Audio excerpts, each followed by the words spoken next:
I welcome you all in this morning on behalf of Education Express channel. And today in the income tax, I take up capital gain unsolved questions. उससे पहले हमने theoretical बातें की हैं, कुछ illustrations देखी हैं different varieties की, और हमने समझने की कोशिश की है कि किस प्रकार से कैपिटल गेन के कैलकुलेशंस किए जाते हैं. Now today we are taking up the unsolved questions and we start from question number 2. क्या कहता है देखिए क्वेश्चन नंबर 2. इसमें उसने कहा है कि श्री राजेंद्र बीकानेर का अपना एकमात्र आवासीय मकान 24 अगस्त 2019 को 35,80,000 रुपये में बेचता है. हस्तांतरण वे 20,000 रुपये किए. इस मकान का स्टैम्प ड्यूटी मूल्य 37,50,000 रुपये है. स्टैम्प ड्यूटी या और कोई भी मूल्य कोई मायना नहीं रखता है, केवल ये कन्फ्यूज़न क्रिएट करने के लिए इन्फॉर्मेशन दी जाती है इस तरह की. तो it is of no use. हमें केवल 35,80,000 रुपये जो सेल्स कंसिडरेशन है उसी से टेकअप करना है. वर्ष 1995 में इस मकान की प्राप्ति की लागत 2,10,000 रुपये थी एवं 1 अप्रैल 2001 को इसका उचित बाज़ार मूल्य 5 लाख रुपये था. 10 जनवरी 2020 को उसने 5 लाख रुपये 3 वर्षीय राष्ट्रीय ग्रामीण विकास बॉन्ड में विनियोजित किए. 16 जनवरी 2020 को उसने एक आवासीय फ्लैट बीकानेर में ही 3,40,000 रुपये में क्रय किया. वे 1 लाख रुपये पूंजी लाभ योजना में जमा कराए. तो 54 सेक्शन भी आ गया जिसमें एग्जम्पशन दिया जाता है. ठीक है, क्वेश्चन समझ में आ गया. आइए टेकअप करते हैं इसको. सेल्स कंसिडरेशन ऊपर हेडिंग हो जाएगा calculation of taxable income from capital gain for the assessment year 2020-21. Come on. ये है रेजिडेंशियल हाउस, आवासीय मकान.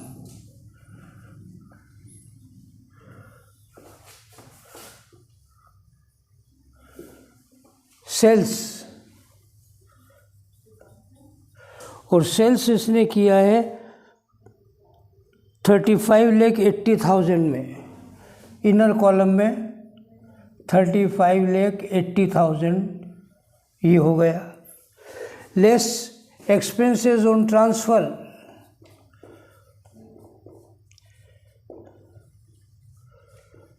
संपत्तियों को हस्तांतरित किया, बेचा, उस पर जो खर्च हुआ है वो खर्च है 20,000 रुपये, वो लेस कर दें. 35,60,000 रुपये नेट सेल्स कंसिडरेशन कहलाएगा.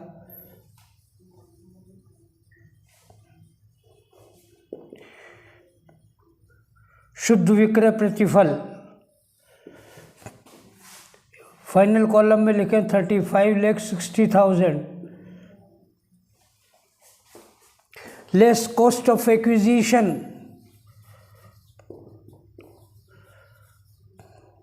प्राप्त करने की लागत. देखिएगा, प्राप्त करने की लागत इसने बताया है 2,10,000 रुपये में ख़रीदा था 1995 में. ये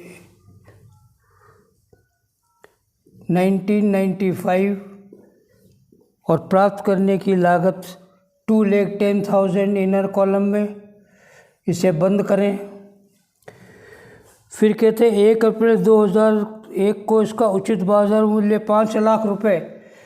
FMV fair market value bracket में 2001, इट इज़ गिवन ₹5 लाख. फिर इसे बंद करें. कॉस्ट ऑफ इंडेक्स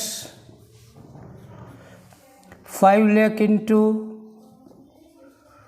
289 आज का इंडेक्स है और 2001 का इंडेक्स है 100। Come on.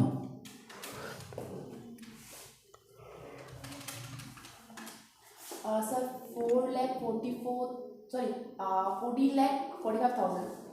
14,45,000 14,45,000 इसको फाइनल कॉलम में से लेस करें। 14,45,000 लेस करें 35,60,000 में, जो मिलेगा वो कैपिटल गेन होगा। सर 21,15,000 31,15,000 21,000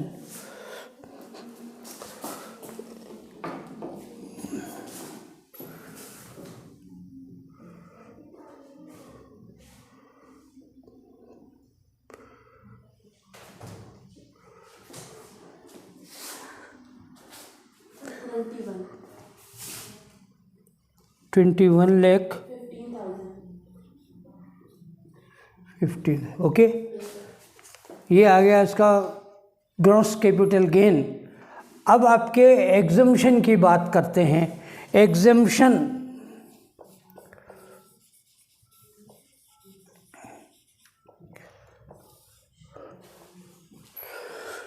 हम्म 54A फर्स्ट नियम, यदि भूमि व भवन को बेचकर भूमि व भवन खरीदा जाता है तो जितना भी कैपिटल गेन है, जितना अमाउंट इन्वेस्टमेंट किया है उस सीमा तक कर मुक्त होगा। ये 21,15,000 रुपये कैपिटल गेन हुआ है, ये एग्जेम्प्टेड होगा। जितना अमाउंट इन्वेस्ट करेंगे उस सीमा तक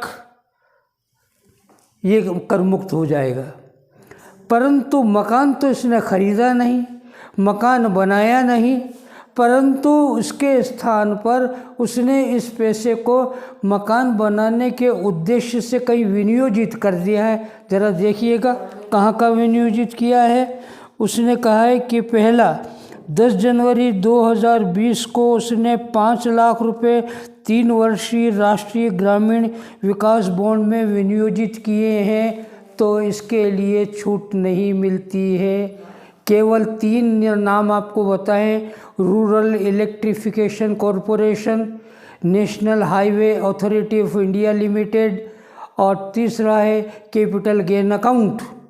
यदि मकान नहीं बनाता है या नहीं खरीदता है तो इस पैसे को यहाँ पर विनियोजित कर सकता है, तो भी उसको उसी प्रकार का एग्जम्पशन मिलेगा जैसे नए मकान बनाने अथवा खरीदने पर मिलता है। परंतु ये अकाउंट 3 ही हैं जहाँ पैसा जमा करा सकते हैं। Number 1 capital gain account, number 2 rural electrification corporation account और number 3 national highway authority of India limited. इन 3 खातों में पैसा जमा करा सकते हैं। इसके अलावा किसी और खातों में पैसा जमा कराएंगे तो उसके लिए किसी प्रकार की एग्जम्पशन आपको उपलब्ध नहीं होगी। तो इसने रूरल विकास बॉन्ड में दिया है, कोई एग्जम्पशन नहीं। फिर उसने ये कहा है कि 16 जनवरी 2020 को उसने आवासीय फ्लैट बीकानेर में ही 3,40,000 रुपये में क्रय किया। लेस एग्जम्पशन में पहला परचेज ऑफ फ्लैट और वो है 3,40,000 रुपये का, इनर कॉलम में लिखें। फिर लीजिए नंबर 2 पर 1 लाख रुपये कैपिटल गेन अकाउंट में जमा कराया है, deposited in capital gain account.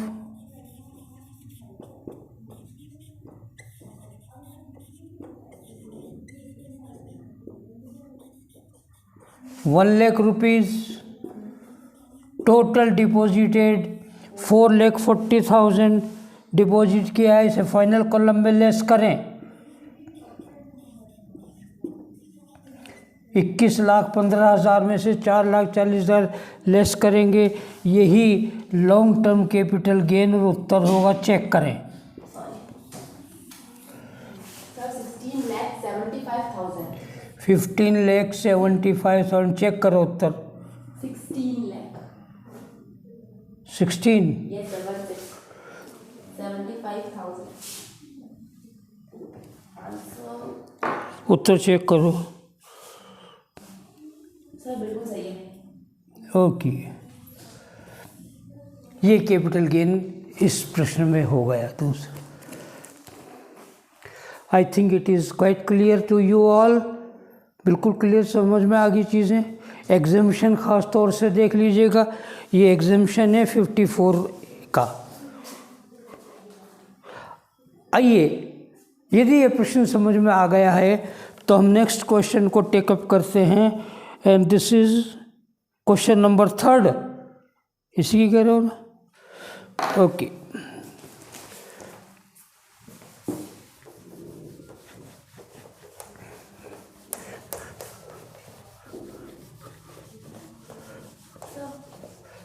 Check कर लो ना, क्वेश्चन नंबर 3 इजी है, तो फिर क्वेश्चन नंबर 4 करा लो। नहीं, इजी नहीं है।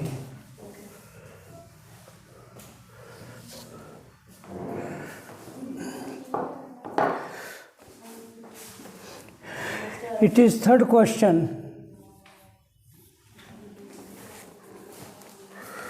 Again the same Patel Chaudhary's book, question number 3.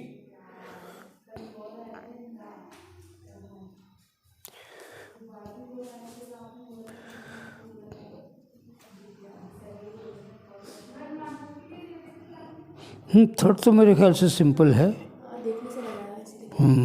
Question number 4 लेते हैं। हाँ जी sir. Yes, right you are. So we take up question number 4 instead of third. Third is quite simple और आप कोशिश कीजिएगा, वो हो सकता है, इसलिए हम क्वेश्चन नंबर 4 को टेकअप कर रहे हैं।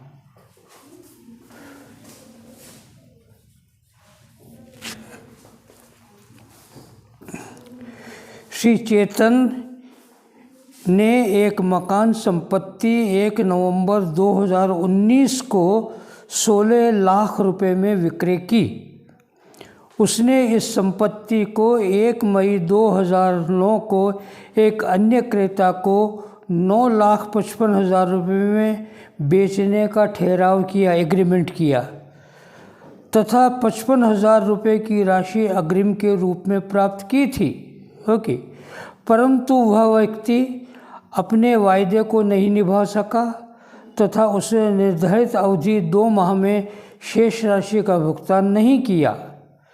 चेतन ने अग्रिम राशि को जब्त कर लिया तथा उस व्यक्ति को वापस नहीं लौटाया।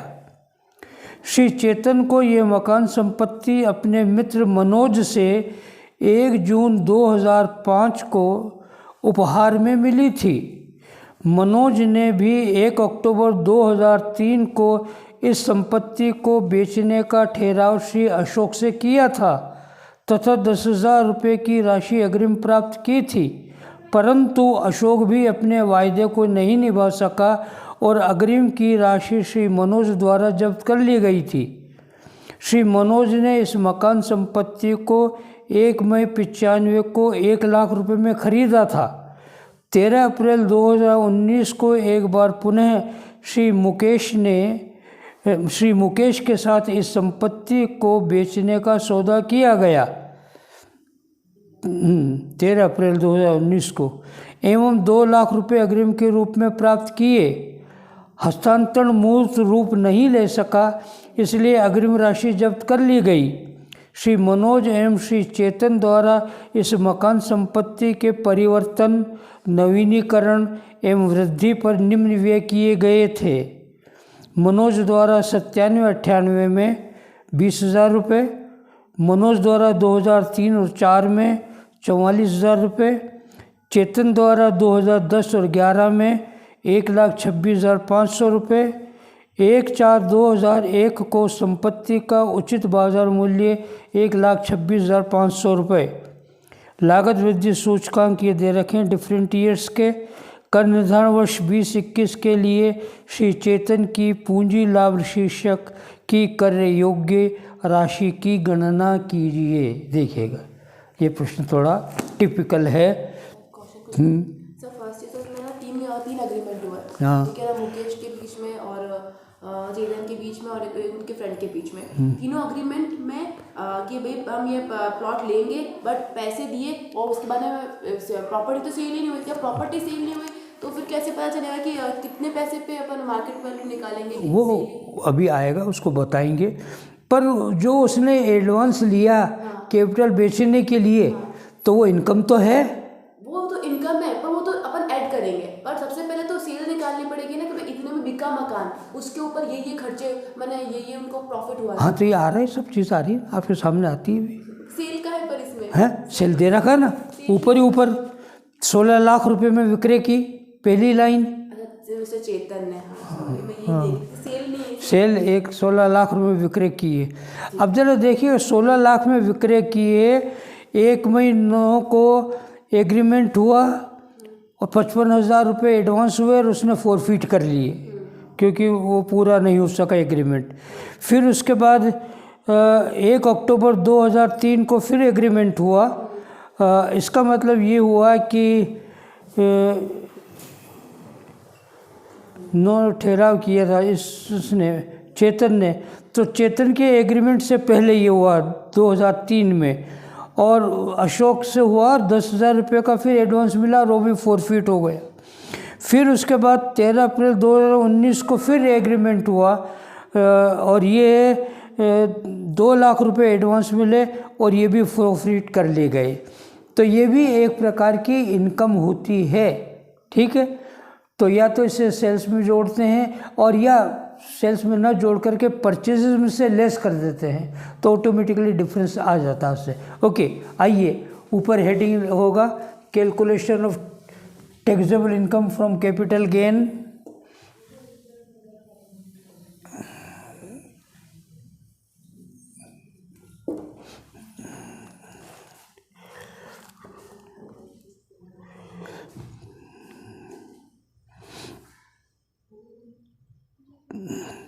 सेल्स कंसिडरेशन,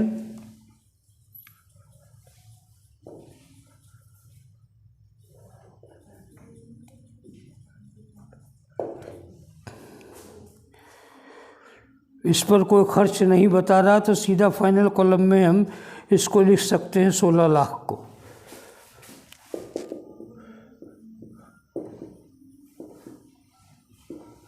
लेस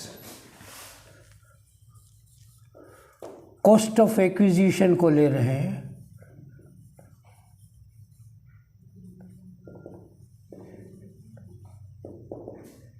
ठीक है, क्योंकि चेतन को ये संपत्ति मनोज ने उपहार में दी थी। देख ले second paragraph first line, Manoj ने उपहार में दी थी।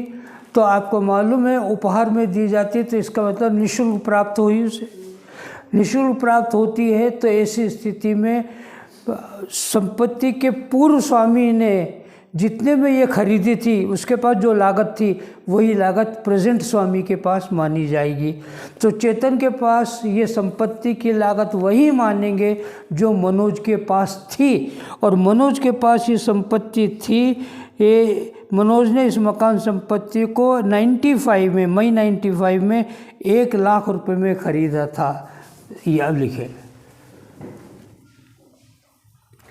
कॉस्ट विद मनोज, मनोज के पास कॉस्ट जो थी वो मानी जाएगी और वो कॉस्ट थी 1 लाख रुपए। इनर कॉलम में लिखा जाए।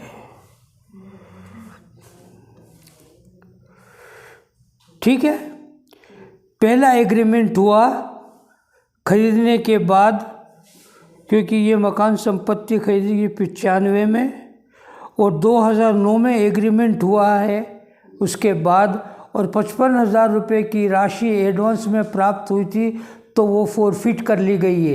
तो लेस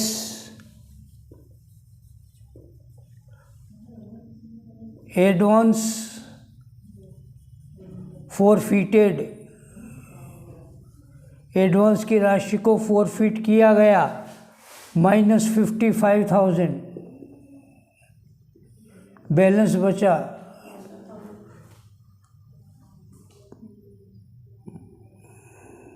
ये फोरफिट हुआ है 1995 में। एक मिनट रुकें, फोरफिट हुआ 2009 में, सॉरी, तो उससे पहले फेयर मार्केट वैल्यू 2001 आएगी, 2009 है ये। 1 लाख को बंद कर दें।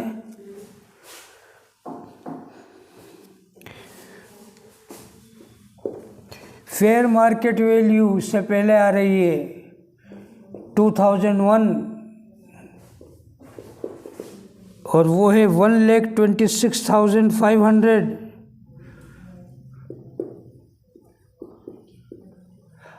अब लें उसमें less advance forfeited,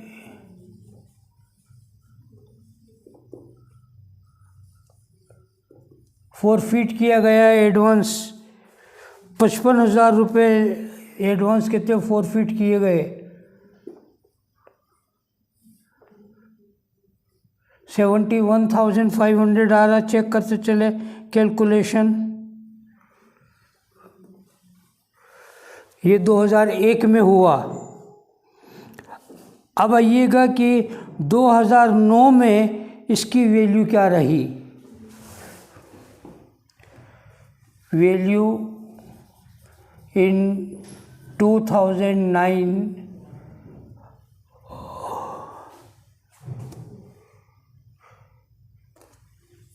cost of index 71,500, आज है 289 और 2001 में थी 100। बोलिए।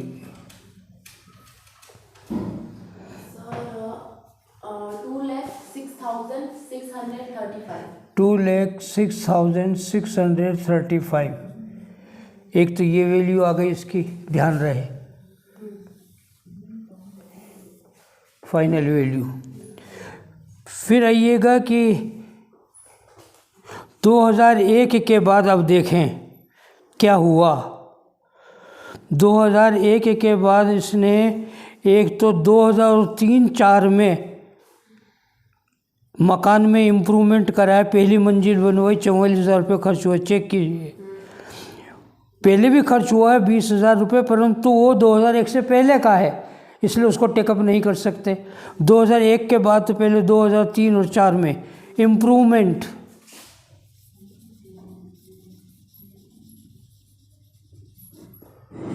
44,000 रुपये का था। इसका कॉस्ट ऑफ इंडेक्स लिया 44,000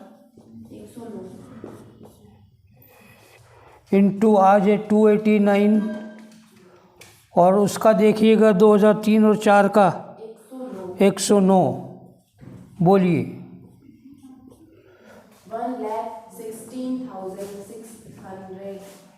1,16,661। ओके, चलिए। फिर इम्प्रूवमेंट हो रहा 10,000, 2010 और 11 में अगेन इम्प्रूवमेंट 2010 और 11 और 10 और 11 में खर्च हुआ इसका 1,26,500। कॉस्ट ऑफ इंडेक्स लें 1,26,500 इंटू 289 और 10 और 11 का इंडेक्स देखें। 10 और 11 का इंडेक्स है 167। 167 से डिवाइड कर दें। बोलिए।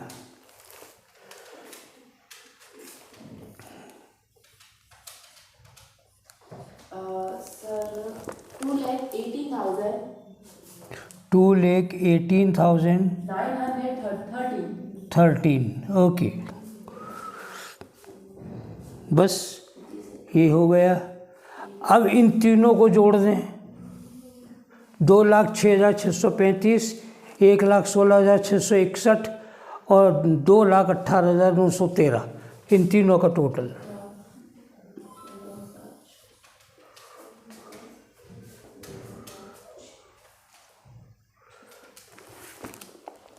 टोटल अमाउंट आया 5,42,209। 5,42,209 लेस कर दें, ये कॉस्ट ऑफ एक्विजिशन अब होगी फाइनल। 16 लाख में से लेस करें।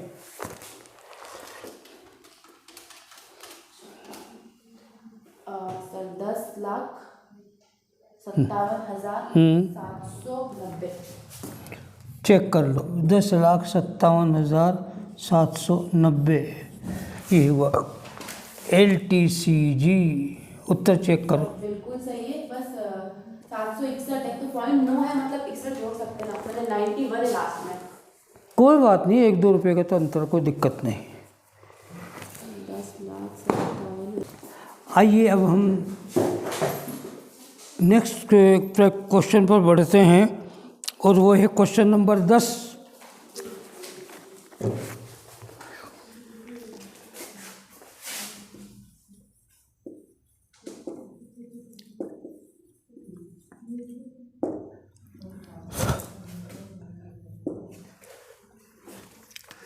कैपिटल गेन के क्वेश्चन नंबर 10 पर चलते हैं। निम्न दशाओं में कर निर्धारण वर्ष 2020-21 के लिए पूंजी लाभ शीर्षक की कर योग्य आय की गणना कीजिए। पहला point A,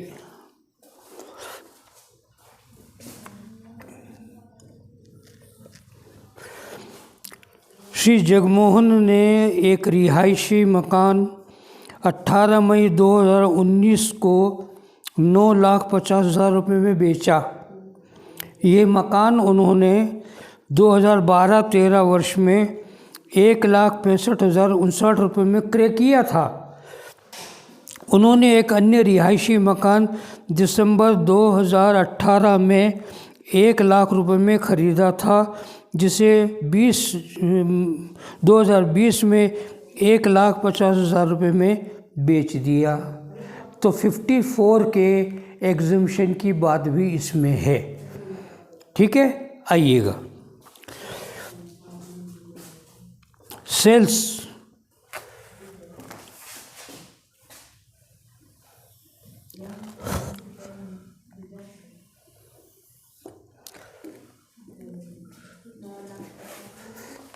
sales of house, residential house.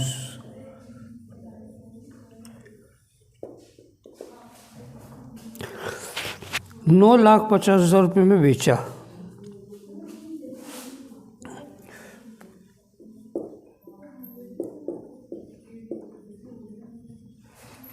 Less cost of acquisition,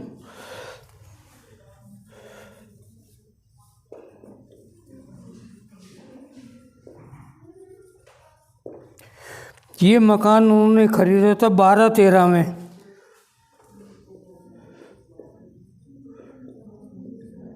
और इसकी कॉस्ट आई थी 1,65,059, 1,65,059।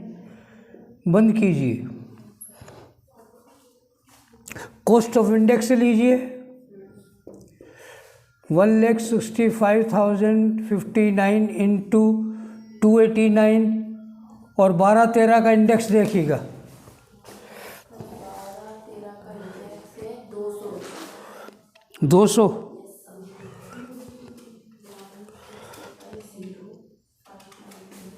बोलिए।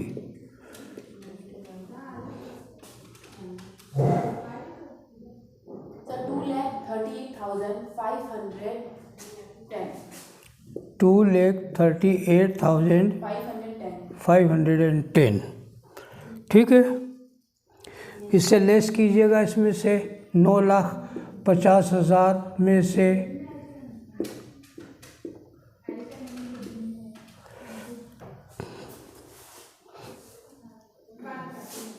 7,11,490। 90। अब देखिए क्या कहता है। उन्होंने एक रिहायशी मकान दिसंबर 2018 में 1 लाख रुपए में ख़रीदा था, जिसे जनवरी 2020 में 1,50,000 रुपये में बेच दिया। ये दूसरा मकान है, ये मकान नहीं है। ठीक है, ये तो इसके 2 पार्ट हो गए। इसका मतलब ये इसका फर्स्ट पार्ट है। ठीक है, ये इसका सेकंड पार्ट, अनदर हाउस। एक और मकान है इसका, सेल्स इसका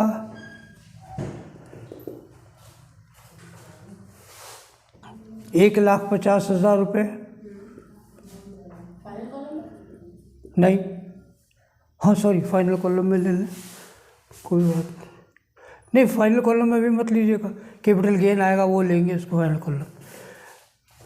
less cost of acquisition,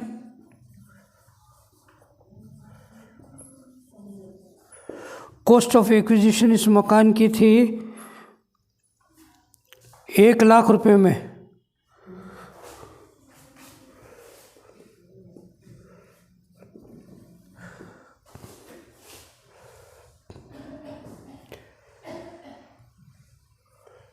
check कीजिएगा डेट को, 18 में ख़रीदा और 20 में बेच दिया। 2 साल हुए, 36 महीने पूरे नहीं हुए। Short term capital gain, no cost of index, ध्यान रहे। तो ये 50,000 रुपये STCG short term capital gain, और ये वाली होगी LTCG, एग्जम्पशन नहीं है इसमें। ये लो,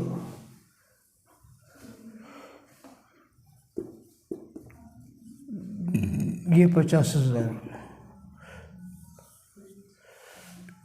ये LT है, ये ST है, ध्यान रहे। ठीक है, क्योंकि टोटल करेंगे तो ज़रूरत होगी इनकी।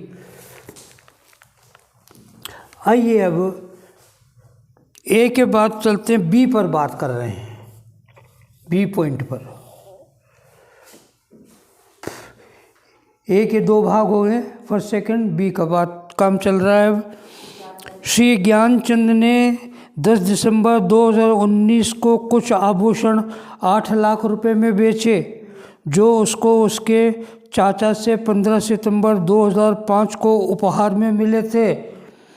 उनके चाचा ने ये आभूषण 18 मई 2003 को 1,49,816 रुपये में खरीदे थे तथा उपहार के दिन इनका उचित बाजार मूल्य 1,65,000 रुपये था। उसने मार्च 2020 को 4 लाख रुपए में रहने का मकान खरीदा। यहाँ एग्जम्पशन आ जाएगा। ओके, सेल्स ऑफ, ये ज्वेलरी है, ऑर्नामेंट्स।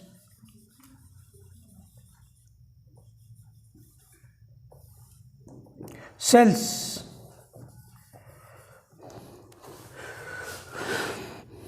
8 लाख रुपए, फाइनल इनर कॉलम में लिखें।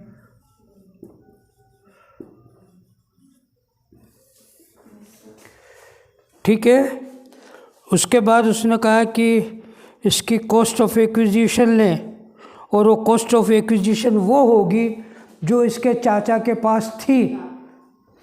कॉस्ट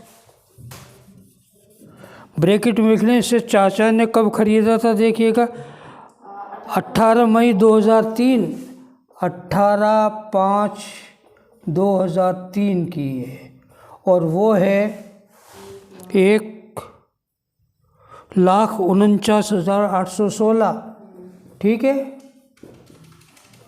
बंद करें इसे। कॉस्ट ऑफ इंडेक्स लें,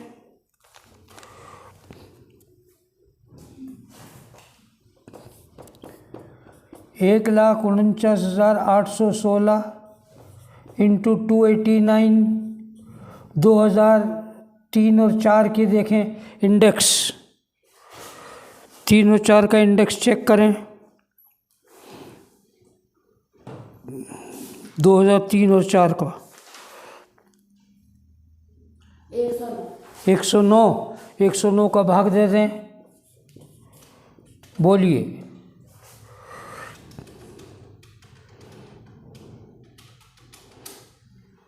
सर 3,97,219। घटाइएगा। 3,97,000 97,000 219। ओके, अभी इनर कॉलम में ही रहें। घटाएं, कितना बचता है अब? कैपिटल गेन आ रहा है ये, पर फाइनल नहीं है अभी।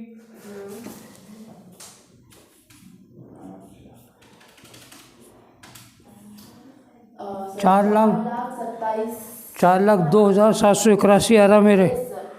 ठीक है, इसके नीचे कंटिन्यू करना। लेस एग्जम्पशन,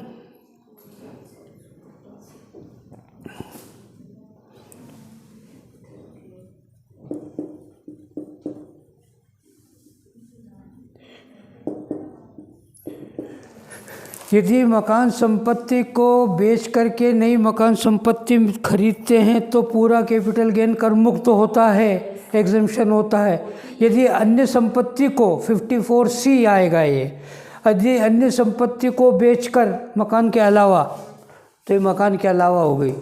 बेच के मकान खरीदा जाता है तो आनुपातिक होगा। ठीक है, कम ऑन।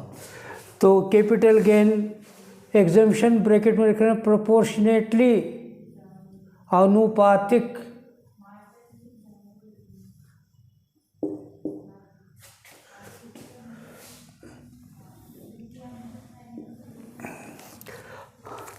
हाँ जी, ये है capital gain 4,02,781 into amount investment कितने का खरीदा। देखो उसने मकान 4 लाख रुपए का, 4 लाख। सेल्स कंसिडरेशन देखिएगा 8 लाख रुपए, तो आधा हो जाएगा इसका। बोलिए।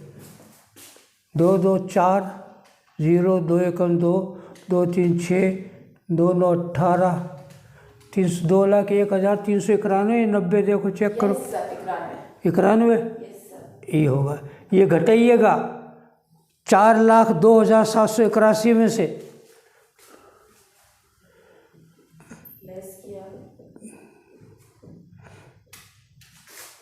तो LTCG हो गया। फाइनल कॉलम में 50,000 के नीचे लिखना। हाँ बोलिए। सर 2,01,000, हाँ 2,01,390, 391। 2,01,391 ये आ गया LTC। एक और। ठीक है, सेकंड काम पॉइंट अपना कंप्लीट हुआ। थर्ड पॉइंट,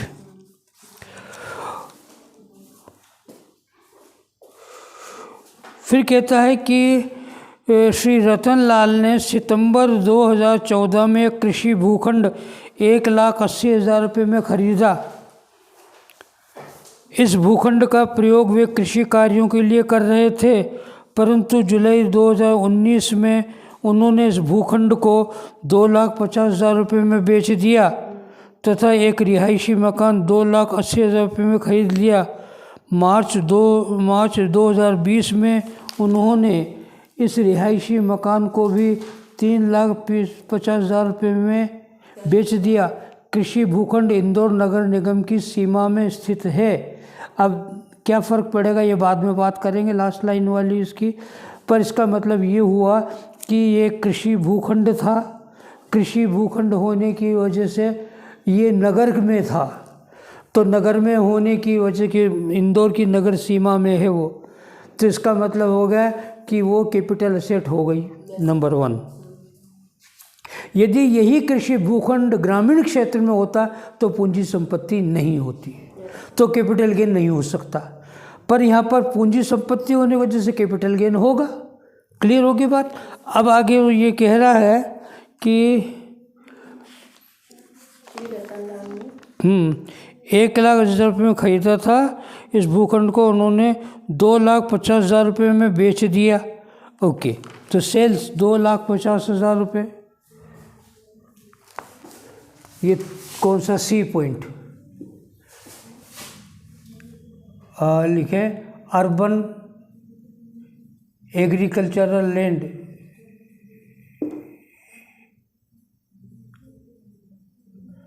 कृषि भूमि है, ये अर्बन की है, रूरल मत लिख देना। तो लिखिएगा इसके बाद सेल्स 2,50,000। हाँ जी, less cost of acquisition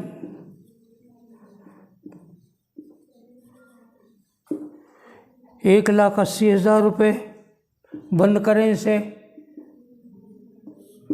cost of index लें 1,80,000 इंटू 289, और ये लिया था एग्रीकल्चरल भूखंड लिया था 2014 में, तो 14-15 में, 14-15 का इंडेक्स देखो, 14-15 का इंडेक्स है 240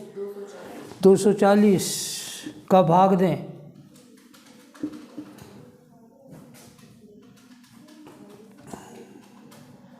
2,16,750 माइनस 2,16,750 लेस करें 250 में से 2,50,000 में से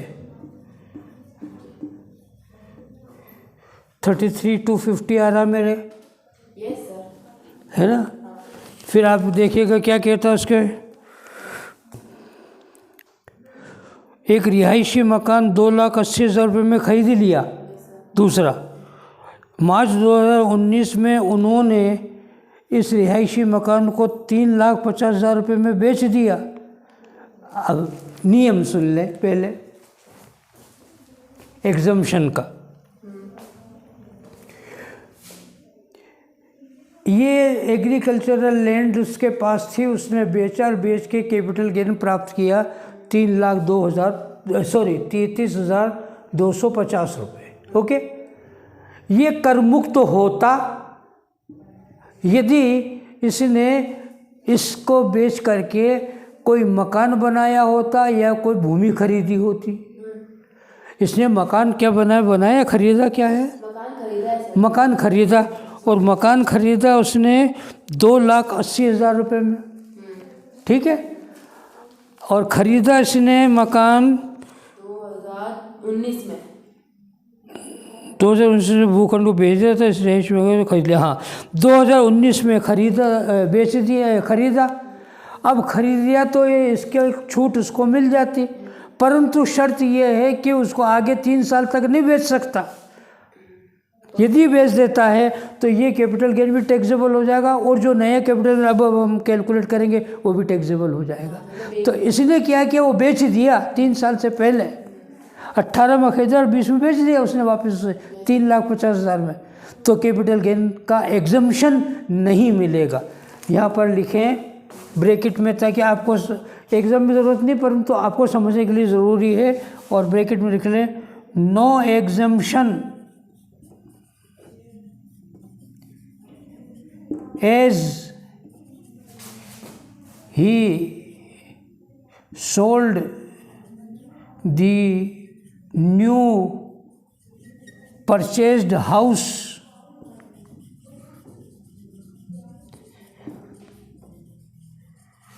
before 3 years, 3 साल से पहले उसने इस मकान को बेच दिया है, इसलिए उसे एग्जम्पशन नहीं मिलेगा। हाँ, यदि बेचता नहीं तो एग्जम्पशन उसको प्राप्त होता। परंतु उसने ऐसा नहीं किया, इसलिए ये कैपिटल गेन अब टैक्सेबल हो जाएगा। अब इसको आप लिख सकते हैं LTCG और फाइनल कॉलम में ले जाएं और वो लिखें 33,250। ये फाइनल वैल्यू आ गई इसकी। ये टैक्सेबल हो गया, अभी तक तो नहीं हो रहा था, अब हो गया। अब आइएगा new house, sales of new house.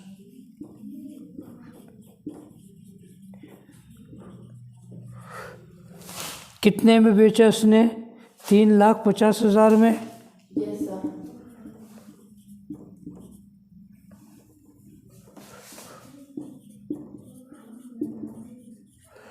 Cost of acquisition इसकी 2,80,000 है। 3 साल से पहले बेच दिया है उसने, तो नो कॉस्ट ऑफ इंडेक्स।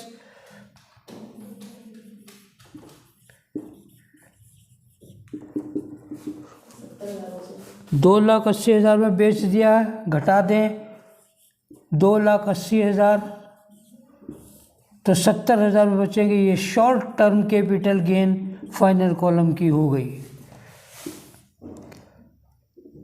70,000 रुपये ST शॉर्ट टर्म हो गया। ठीक है, अब मैं इसको मिटा रहा हूँ। आपने सारी नोट कर रखी है ना, टोटल करना पड़ेगा, देख लेना, नहीं तो फिर दिक्कत हो जाएगी। आइएगा, मैं इसको शॉर्ट लेना और ले लें, इसको मैं हटा रहा हूँ।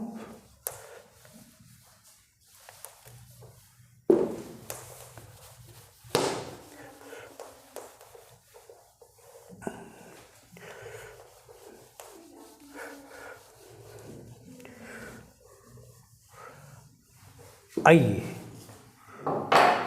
नेक्स्ट, आगे ये क्या कहता है, एक और बात इसमें, क्या फ़र्क पड़ेगा यदि कृषि भूमि का अधिग्रहण केंद्र सरकार द्वारा किया गया हो तथा 2,50,000 रुपये की क्षतिपूर्ति की राशि अगस्त 2019 में प्राप्त हुई हो? तो क्या 3,50,000 में से 2,50,000 लेस कर देंगे तो 2,50,000 रुपये बचेगा? कोई दिक्कत नहीं होगी इसमें, कोई दिक्कत नहीं है। 1,00,000 तो बचेगा। हाँ सॉरी, 3,50,000 में से 2,50,000 घटाएंगे, 1,00,000 रुपये बचेगा, कोई दिक्कत नहीं इसकी। ठीक है, अब कहता है गिरधारी, डी पॉइंट की बात कर रहे हैं हम। डी, श्री गिरधारी लाल ने एम्बेसडर कार दिसंबर 2019 में 1,80,000 रुपये में बेची। यह कार जून 2003 में 1,40,000 रुपये में खरीदी थी। ओके, इस कार का प्रयोग वे अपने स्वयं के लिए तथा अपने परिवार के सदस्यों के लिए कर रहे हैं। तो ये तो व्यक्तिगत संपत्ति हो गई तो उसकी कैलकुलेशन यहाँ थोड़ी होगा ना, ये होगा ही नहीं। प्रोफेशनल होना चाहिए। हाँ, नीचे लिखें D, cell of car,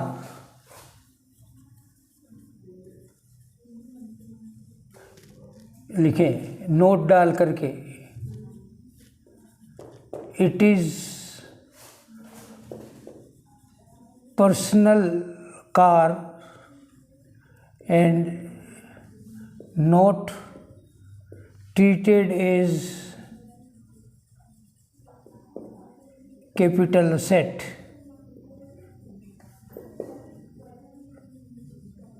Hence no capital gain.